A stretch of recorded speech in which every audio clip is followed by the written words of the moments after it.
Good morning. स्वागत है आपका अपने यूट्यूब क्लासेस में। आज हम हिस्ट्री का 50 वैसे सवाल को लेके आए हैं जो बिहार के हर एक एग्ज़ामों के लिए इम्पोर्टेंट है। तो देखते हैं, ये जो सवाल है प्रीवियस ईयर ही क्वेश्चन है जो पिछले कुछ सालों में बिहार के एग्ज़ामों में पूछा गया है। तो कोशिश करते हैं हम आज उस 50 सवाल को सोल्व करने का, और बहुत ही कम समय में कोशिश करेंगे कि 50 सवाल का आपका सोल्यूशन देते जाएं। ये ऑब्जेक्टिव सवाल है जिसका ऑप्शन भी आपको सामने बोर्ड पर दिख रहा होगा, और कोशिश करते हैं हम लोग कि आज 1 से लेकर 50 तक के जितने भी सवाल हैं हिस्ट्री का, जो अति महत्वपूर्ण सवाल है और पिछले कुछ सालों से एग्ज़ामों में, स्टेट गवर्नमेंट के एग्ज़ाम हो चाहे वो सेंट्रल एग्ज़ाम हो, सभी एग्ज़ामों में पूछा है और आगे भी पूछने की संभावनाएं बनते हैं। तो शुरू करते हैं आज का सवाल। आपका पहला सवाल बोर्ड पर दिख रहा है क्या, कि रंजीत सिंह सिख मिसल के किस से संबंधित है। तो यहाँ बात किया रंजीत सिंह का। आप पता होगा कि रंजीत सिंह सिख धर्म से संबंधित है, और जब सिख धर्म एक समय अपना पतन की ओर समाप्त होने वाला था तब रंजीत सिंह अपना बागडोर संभाले थे। और ये रंजीत सिंह जो है सुकेर चकिया समुदाय, किससे संबंधित है? सुकेर चकिया समुदाय से संबंधित है। दूसरा सवाल आपका है कि कौन सा अंतिम मुगल सम्राट मयूर सिंहासन पर बैठा था। तो अंतिम मुगल सम्राट जो मयूर सिंहासन पर बैठा था उसका नाम है मुहम्मद शाह। क्योंकि आपको पता हो कि मुहम्मद शाह के शासनकाल में ही ईरान का शासक नादिर शाह हमला किया था, और उसने मयूर सिंहासन के साथ साथ कोहिनूर हुरा और बहुत सारा धन संपत्ति अपने साथ लेकर गया था। तो इसका आंसर होगा आपका मुहम्मद शाह। ठीक है। सवाल तीसरा है कि 1857 की क्रांति कहाँ हुई। ऑप्शन दे रखा है नौशहर, दिल्ली, मेरठ और कानपुर। 1857 की क्रांति कहाँ हुई, आपका ये हो जाएगा आंसर मेरठ। चौथा सवाल है आपका कि पहली टेलीग्राफ लाइन लॉर्ड डलहौजी द्वारा 1853 में किसके बीच शुरू की गई थी। इसका जो सही ऑप्शन है, देखिए, मुंबई और ठाणे भी दिया है, कलकत्ता और मद्रास भी दिया है, बम्बई और आगरा भी दिया, ऑप्शन दिया कलकत्ता और आगरा भी। इसका जो सही आंसर हो जाएगा वो हो जाएगा आपका कलकत्ता और आगरा। आइए पांचवा सवाल देखते हैं। बोलता क्या है कि अवध का अंतिम नवाब कौन था। आंसर दिया है वाजिद अली शाह, वाजिद अली, सादत अली और सादत खान। ठीक है। अब इसमें चुनना है सबसे जो सटीक आंसर क्या होगा। देखिए यहाँ पर नाम कंफ्यूज करने के लिए दो ऑप्शन ऐसा दे रखा है, एक वाजिद अली शाह भी दे रखा है, एक वजीर अली भी दे रखा है। ठीक है। बच्चा लोग कंफ्यूज करेंगे वाजिद अली शाह और वजीर अली, ये नाम मिलता तो क्या, वजीर अली, वाजिद अली। यहाँ पर क्लियर होना चाहिए कि अवध का अंतिम नवाब था जो था वो था वाजिद अली शाह, जिस पर डलहौजी के हड़प नीति द्वारा कुशासन का आरोप लगाकर उसका जो शासन था वो हड़प लिया गया था। तो अंतिम शासन था शासक था वाजिद अली शाह। आते सवाल नंबर 6 पे। हैदराबाद के निज़ाम के राजवंश का क्या नाम था। देखिए, हैदराबाद के निजाम के नाम राजवंश का क्या नाम था। ऑप्शन दिया निजाम शाही, कुतुब शाही, आदिल शाही और आसफ शाही। इसका जो सही आंसर होगा ऑप्शन नंबर डी होगा, आसफ शाही। आगे बढ़ते हैं और आपका 7वां सवाल है, प्रसिद्ध उत्तर मेरूर शिलालेख किसके शासन काल से संबंधित है। क्वेश्चन क्या है कि प्रसिद्ध उत्तर मेरूर शिलालेख, प्रसिद्ध उत्तर मेरूर शिलालेख जो है किसके शासन काल से संबंधित है। ऑप्शन देखा परांतक प्रथम, परांतक द्वितीय, राजा प्रथम और राजेंद्र प्रथम। इसका सही आंसर बताना है जल्दी से। इसका जो सही आंसर हो जाएगा ऑप्शन नंबर है परांतक प्रथम। क्या हो जाएगा, परांतक प्रथम। आइए यहाँ पर 8वां सवाल है कि निम्न में से कौन सी लड़ाई के फलस्वरूप हुमायूं भारत के शेर शाह द्वारा निर्वासित किया गया। भारत के शेर शाह द्वारा निर्वासित किया गया। ऑप्शन दे रखा है बिलग्राम की लड़ाई, खानवा की लड़ाई, चौसा की लड़ाई और घाघरा की लड़ाई। तो लास्ट हुआ था आपका, बोलिएगा सर, बिलग्राम की लड़ाई। बिलग्राम की लड़ाई के बाद जो है शेर शाह सूरी की जो है हुमायूं कहराए, और हुमायूं जो है भारत छोड़कर भाग गया था कहाँ, अफगानिस्तान। ठीक है। आइए अगला सवाल पे आते हैं। गुरु नानक का जन्म स्थान कौन सा है। अमृतसर, लाहौर, गुरदासपुर और तलवंडी। इसका सही आंसर क्या है, तलवंडी। तलवंडी जो है वर्तमान में पाकिस्तान में, जहाँ पर गुरु नानक देव का जन्म हुआ था। आइए नेक्स्ट सवाल है 10वां सवाल। पुरंदर की संधि कब और किसके साथ। ठीक है। अब यहाँ पर ऑप्शन दिया हुआ है 1645 में शाइस्ता खां, 1650 में अफजल खां, 60 में राजा जसवंत सिंह और 65 में राजा जय सिंह। तो सबसे पहले बात कि आपको डेट याद रखना है कि पुरंदर की संधि हुआ था 1665 में, और 1665 में जो राजा थे उस समय एक साथ ये शिवाजी और हुआ था इनके जय सिंह के साथ, राजा जय सिंह, 1665। ठीक है। अगला सवाल जो है, भारत में कौन सा प्रदेश यूरोपियन को उत्तम कोटि का नमक और अफीम उपलब्ध कराता था? यूरोपियनों को, जो अंग्रेज थे, उनको सबसे अच्छा नमक और सबसे अच्छा अफीम कहाँ से मिलता था?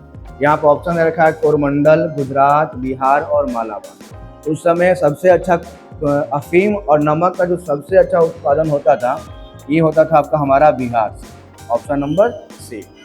आइए सवाल नंबर 12 बोल रहा क्या है कि अकबर के शासनकाल में विद्वानों के समूह ने महाभारत का संस्कृत से पर्शियन मतलब फारसी, पर्शियन बोल सकते हैं हम लोग किसको, फारसी, पर्शियन, संस्कृत से पर्शियन में अनुवाद किया। किसका? महाभारत का।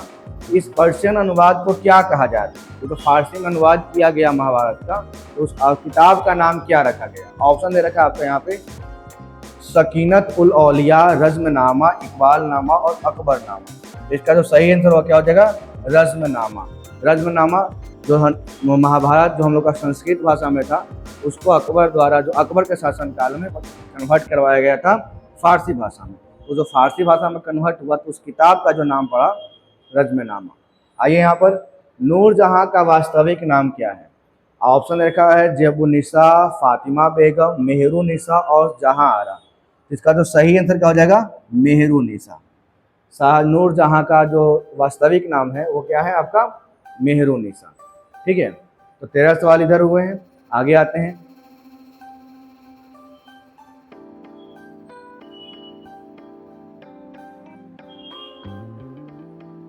इस पे दिख रहा है बोर्ड पे सवाल नंबर 14।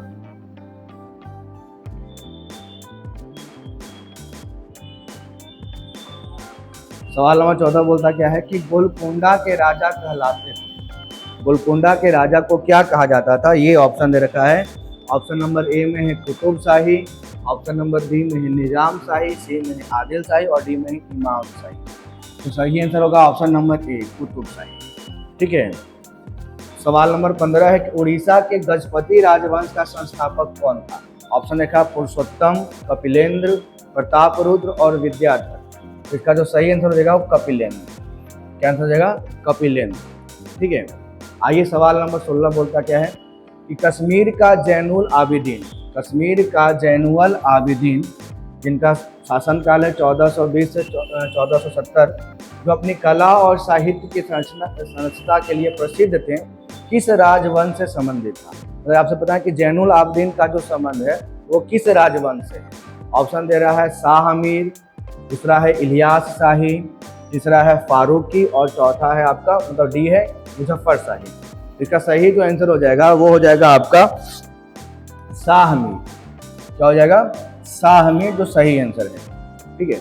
आगे देखते हैं इनमें से कौन से बहमनी सुल्तान ने अपनी राजधानी गुलबर्ग से बीदर स्थानांतरित किया? गुलबर्ग से लेके चले आए बीदर। कौन सा आपका बहमनी सुल्तान थे? ऑप्शन है मोहम्मद शाह प्रथम, मोहम्मद शाह द्वितीय, ताजुद्दीन फिरोज शाह और अहमद शाह वर्ली। आपको बताना इसका सही आंसर क्या हो जाएगा? इसका सही आंसर हो जाएगा अहमद शाह वर्ली। अहमद शाह वर्ली, इन्होंने ही अपना जो राजधानी था गुलबर्ग से कहाँ कर लिया था? बीदर कर लिया। आइए अगला, मध्यकालीन मंदिरों में सबसे लंबा कौन सा मंदिर है? ये सवाल इंपॉर्टेंट हो गया कि मध्यकालीन जो भी मंदिर बना है उस मंदिरों में सबसे लंबी मंदिर कौन सा है?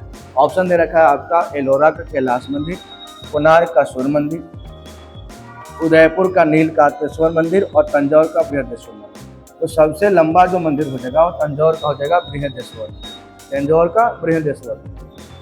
आगे आते हैं, किस राष्ट्रकूट राजा ने एलोरा में शिव का प्रसिद्ध कैलाश मंदिर बनवाया? किस राष्ट्रकूट राजा ने एलोरा में शिव का प्रसिद्ध कैलाश मंदिर को बनवाया था? आपका ऑप्शन रखा है बोर्ड पर दंती दुर्ग है, अमोघ वर्ष है, कृष्ण प्रथम है और कोटि है। इसका सही आंसर जो हो जाएगा आपका कृष्ण प्रथम। क्या हो जाएगा? कृष्ण प्रथम। कृष्ण प्रथम जो है एलोरा में प्रसिद्ध शिव मंदिर जिसका नाम क्या है? कैलाश मंदिर का निर्माण करवाए थे। आइए सवाल नंबर 20, सबसे पुरानी स्मृति कौन सी है? सबसे पुरानी स्मृति पूछ रहा गया है। क्या बताना कि सबसे पुरानी स्मृति कौन सा हो जाएगा? ऑप्शन देखा, मनु स्मृति, नारद स्मृति, बृहस्पति स्मृति और याज्ञवल्क्य स्मृति। तो सबसे पुरानी जो स्मृति मिलेगा वो हो जाएगा मनु स्मृति, जो राजा मनु के द्वारा लिखा गया था। ठीक है, आगे आते हैं, सवाल नंबर 21 देखते हैं। इनमें से कौन सा जैन दर्शन से संबंध नहीं रखता है? ऑप्शन दे रखा है आपका, ए में है श्यावाद, न्यायवाद, अनेकांतवाद और खेरवाद।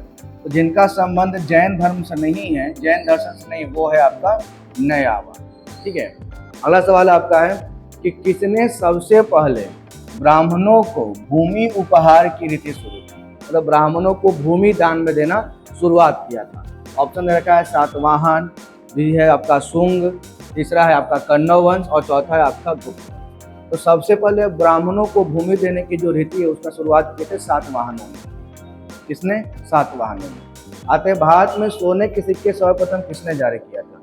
सोना का सिक्का सबसे पहले जारी किया। देखिए इसमें 3 तरह का सवाल आता है कि सोना का सिक्का किसने जारी किया था, सबसे ज्यादा सोने का सिक्का किसने जारी किया था, शुद्ध सोने का सिक्का किसने बनाया था। लेकिन ये सवाल आपने पूछा कि सर्वाधिक मतलब सबसे पहला सोना का सिक्का किसने जारी किया था सर्वप्रथम? ऑप्शन दे रखा है इंडो ग्रीक, शक, कुषाण और पर्शियन। यहाँ पर सबसे सही आंसर क्या हो जाएगा? Indo Greek. इंडो ग्रीक जो थे वो सबसे पहले आपका सोना का सिक्का भारत में जारी किए। आइए, कौन सा पल्लव राजा शंकराचार्य का समकालीन था? शंकराचार्य का समकालीन बताना है। ऑप्शन देखा है महेंद्र वर्मन प्रथम, नरसिम्हा वर्मन द्वितीय, नंदी वर्मन द्वितीय और दंती वर्मन। ठीक है, ये 4 ऑप्शन है, इसमें से सही आंसर हो जाएगा आपका दंती वर्मन। सही आंसर क्या है आपका? दंती वर्मन, जो शंकराचार्य के समकालीन। आइए, बादामी के चालुक्यों के संस्थापक कौन? सब लोग जानते हैं। ऑप्शन देखा है कीर्तिवर्मन, विक्रमादित्य, पुलकेशिन प्रथम और विजयादित्य। सही आंसर क्या हो जाएगा आपका? पुलकेशिन प्रथम। बादामी के चालुक्य की स्थापना किए थे। देखिए चालुक्य है 3 प्रकार का, बादामी है, वेंगी है और बादामी चालुक्य, वेंगी चालुक्य।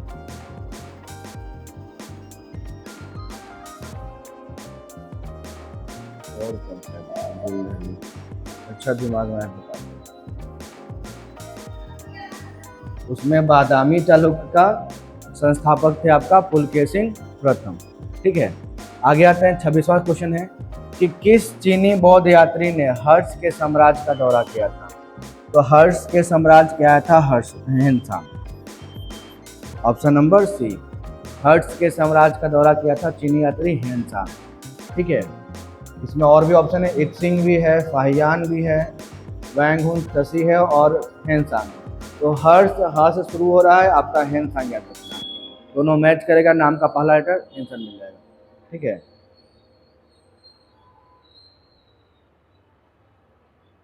आइए आगे देखते हैं। 25 हुआ है।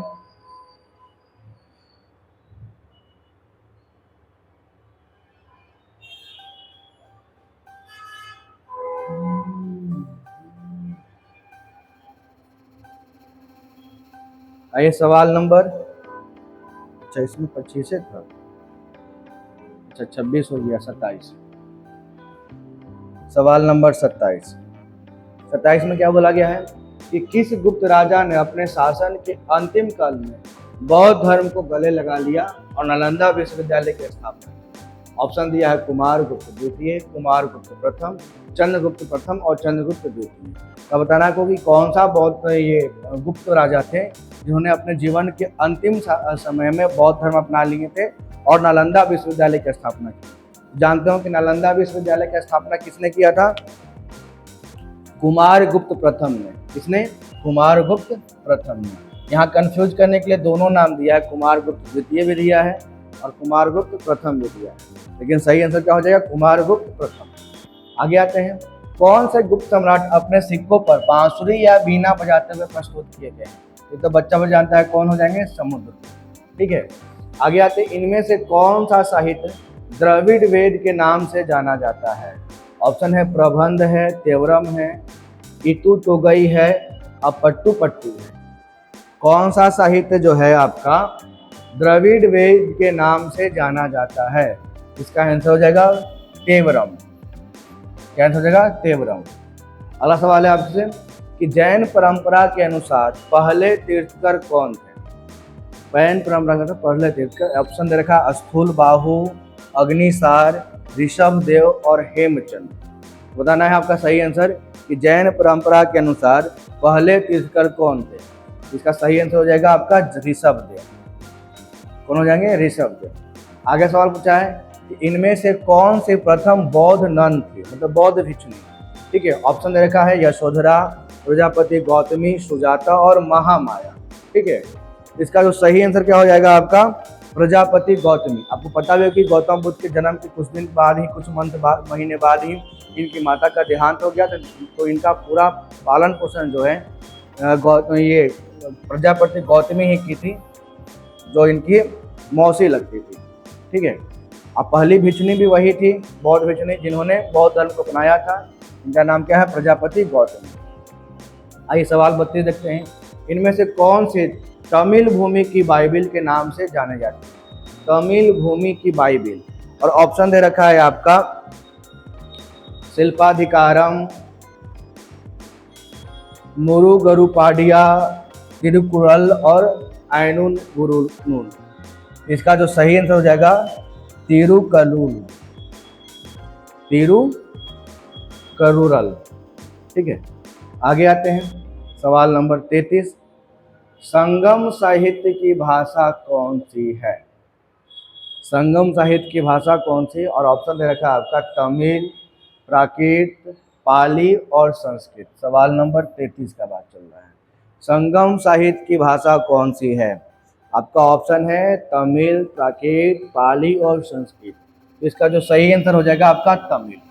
संगम साहित्य की भाषा कैसी है? तमिल है। सबसे पुरानी भारतीय दवा आयुर्वेद का उद्गम है।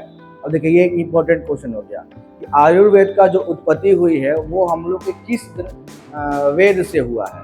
और ऑप्शन दे रखा है ऋग्वेद है, यजुर्वेद है, अथर्ववेद है और सामवेद है। इसका जो सही आंसर है कौन सा वेद? अथर्ववेद। आयुर्वेद का स्थापना जो जन्म हुआ वो किससे हुआ है? अथर्ववेद से। अ से आयुर्वेद और अ से अथर्ववेद, नाम याद करना आसान है। पूरा वैदिक काल में कितने भगवान आर्यों द्वारा पूजित थे? ठीक है, जो पूरा वैदिक काल था उसमें कितने भगवानों को जो आर्यों द्वारा पूजा किया जाता है? इसमें ऑप्शन रखा है सिर्फ 3 थे, 12 थे, 24 थे और 35 थे। इसका सही आंसर बताना है, और इसका जो सही आंसर हो जाएगा वो हो जाएगा आपका 33। कुल 33 देवी देवता थे जिनका पूजा आर्यों द्वारा किया जाता था। ठीक है, सवाल आते हैं 36 नंबर सवाल पे। सिंधु सभ्यता निम्न में से किस काल से संबंध रखती है? ऐतिहासिक युग से, पूरा ऐतिहासिक युग से, परा ऐतिहासिक युग से और आधि ऐतिहासिक युग से। ये 4 ऑप्शन आपके सामने हैं कि सिंधु सभ्यता जो है किस काल से संबंध रखती है। इसका जो सही आंसर हो जाएगा आपका आधि ऐतिहासिक युग। आधि ऐतिहासिक युग। आगे आते हैं, एपिग्राफी क्या है? एपिग्राफी क्या है? सिक्कों का अध्ययन, शिलालेखों में प्रयुक्त प्राचीन लेख, शिलालेखों का अध्ययन या भूतकाल के पदार्थों का अध्ययन। जल्दी से बताना इसका एपिग्राफी क्या होता है? एपिग्राफी होता है शिलालेखों का अध्ययन। ठीक है, 38 नंबर सवाल है कि मोहनजोदड़ो की सबसे बड़ी इमारत कौन सी? मोहनजोदड़ो की सबसे बड़ी इमारत जो है कौन सी? ऑप्शन देखा है बहुत बड़ी नहाने की जगह, बड़ा धान्यगार, सभा भवन या आयताकार भवन।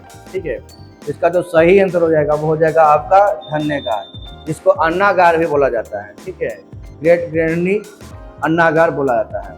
आइए सवाल नंबर 39 देखते हैं। भारतीय उपमहाद्वीप में सबसे पहले खेती कहाँ हुई?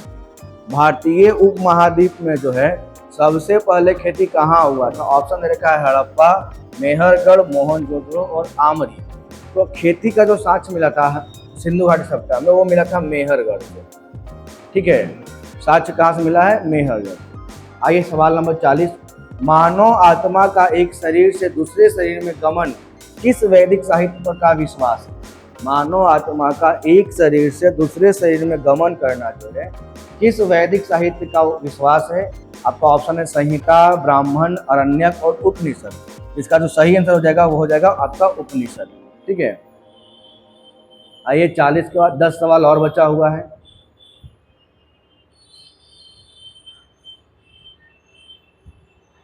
आइए यहाँ पे बोला कि किसके संरक्षण में संगम साहित्य की रचना की गई है।